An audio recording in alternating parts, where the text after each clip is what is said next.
खबर आपको बता दें, गुजरात में मानहानि केस का सामना कर रहे डिप्टी सीएम, ये इस वक्त की बड़ी और अहम जानकारी। डिप्टी सीएम तेजस्वी यादव की मुश्किलें बढ़ गई हैं। आपको बता दें कि डिप्टी सीएम तेजस्वी यादव की मुश्किलें एक बार फिर से बढ़ती नजर आई। अहमदाबाद की मेट्रोपॉलिटन कोर्ट ने जारी किया समन। आपको बता दें कि गुजरातियों को ठग कहने से जुड़े केस में, मानहानि केस में अहमदाबाद की मेट्रोपॉलिटन कोर्ट ने तेजस्वी यादव को समन जारी किया। मेट्रोपॉलिटन कोर्ट ने मानहानि केस की शिकायत को ठीक मानते हुए तेजस्वी यादव को 22 सितंबर को पेश होने को कहा है।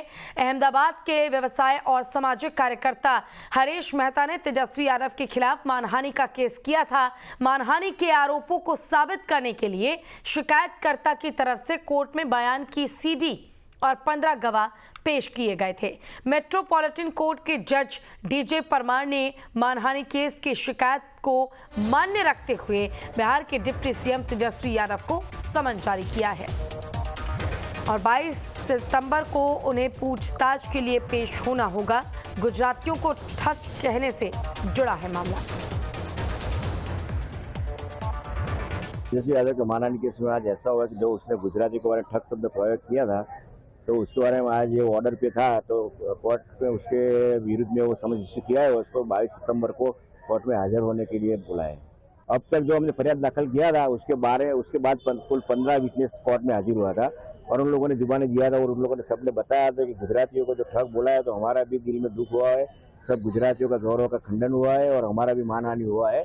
उसके बारे में बाद में हमने आर्ग्यूमेंट किया था कोर्ट के अंदर कि गुजरात के कुल 364 जाति है और 364 जाति को उससे पोताना पर्सनल प्लेटफॉर्म से ठग बोल दिया है, तो उसके बारे में उससे कड़क से कड़क सजा होनी चाहिए और उसको समझ इश्यू करके उसके खिलाफ हाजिर होने के बाद कार्रवाई करनी चाहिए। देखिए, तो कानूनी प्रक्रिया है। डिफेमेशन के मामले में राहुल गांधी को भी सजा हुई और राहुल गांधी की सदस्यता गई। राहुल गांधी को पटना की कोर्ट ने समन किया था, तो इसलिए गुजरातियों के बारे में जो उन्होंने कहा है उसी को संज्ञान लेकर गुजरात के निचली अदालत ने उनको समन किया है। अब देखना क्या होता है, कोर्ट क्या दृष्टिकोण लेता है, ये तो उसी दिन मालूम पड़ेगा कि क्या होगा इसके अंदर। और ज़्यादा जानकारी के लिए हमारे साथ हमारे संवाददाता अमन जुड़ गए हैं। अमन, डिप्टी सीएम तेजस्वी यादव मानहानि केस में फंसते नजर आ रहे हैं। अब उन्हें 22 सितंबर को मेट्रोपॉलिटन कोर्ट में पेश होना होगा और वहां इस मामले में सुनवाई होगी। सबसे पहले तो मामले को लेकर विस्तार से जानकारी चाहूंगी, क्या पूरा मामला है और इस पर क्या जानकारी आपके पास?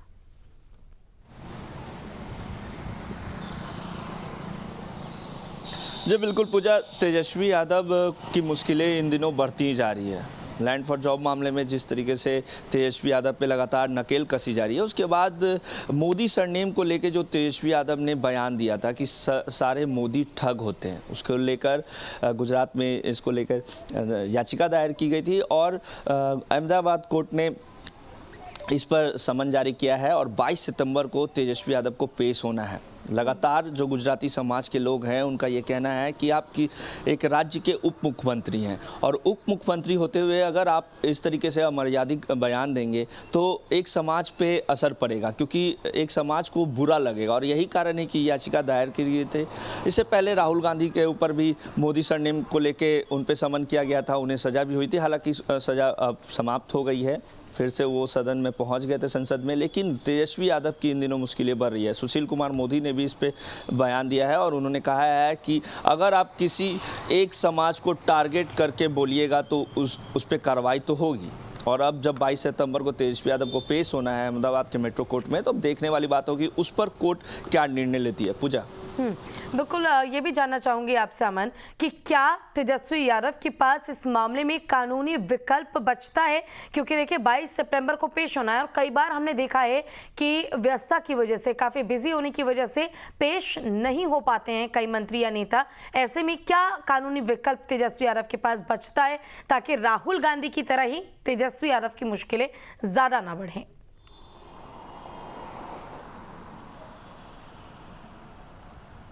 जी बिल्कुल, तेजस्वी यादव के पास विकल्प यही बचेगा कि उनके जो वकील होंगे वो तमाम दलील रखेंगे, वहीं कोर्ट को ये बोलेंगे कि तेजस्वी यादव इन दिनों बिहार के कार्यों में बिजी हैं या फिर अन्य कार्यों में बिजी हैं और यही कारण है कि वो नहीं आ पाए। हालांकि कोर्ट ने सीधे कहा है कि तेजस्वी यादव को पेश होना है 22 सितंबर को, लेकिन तेजस्वी यादव की तरफ से भी एक बयान आया था उसके बाद, जब ये याचिका दाखिल की गई थी उसके बाद तेजस्वी यादव की तरफ से बयान आया था और तेजस्वी यादव ने कहा था कि मैंने किसी पर्टिकुलर समाज को टारगेट करके नहीं बोला था और कोई मेरा व्यक्तिगत रूप से किसी को लेकर नहीं था। ये बात मेरी थी जिस तरीके से इन दिनों देश में जो काम हो रहे हैं, जो जिस तरीके से नफरत की राजनीति उस पर था और लगातार हमको टारगेट किया जा रहा था, उसको लेकर था। तो सीधे वो नरेंद्र मोदी पे हमला किए थे, लेकिन नाम उन्होंने नहीं लिया था और यही कारण है कि उन पे कार्रवाई के लिए याचिका दाखिल की गई। अब देखने वाली बात है कि तेजस्वी यादव अगर 22 सितंबर को पेश नहीं होते, क्योंकि कोर्ट में उन्हें पेश होना है, अगर वो नहीं होते हैं क्या उनके वकील क्या दलील देते, क्योंकि उनके वकील ये भी दलील दे सकते हैं कि व्यस्त हैं, कोई कार्य हैं, बिहार के उप मुख्यमंत्री हैं, 5-5 विभाग संभाल रहे हैं, ऐसे में निजी कार्यों की वजह से व्यस्त है, स्वास्थ्य का भी हवाला दे सकते हैं, कई बातें होंगी। लेकिन जिस तरीके से लगातार इस पे बयानबाजियां भी हुई थी, लगातार आरजेडी ने भी इसका पलटवार किया था और कहा था कि इन लोगों के पास कोई विकल्प नहीं बचा है। बिल्कुल, देखिए अब देखना होगा कि जब समय नजदीक आएगा तो क्या विकल्प तेजस्वी यादव चुनते हैं। फिलहाल आपका बहुत बहुत शुक्रिया इस तमाम जानकारी के लिए अमन।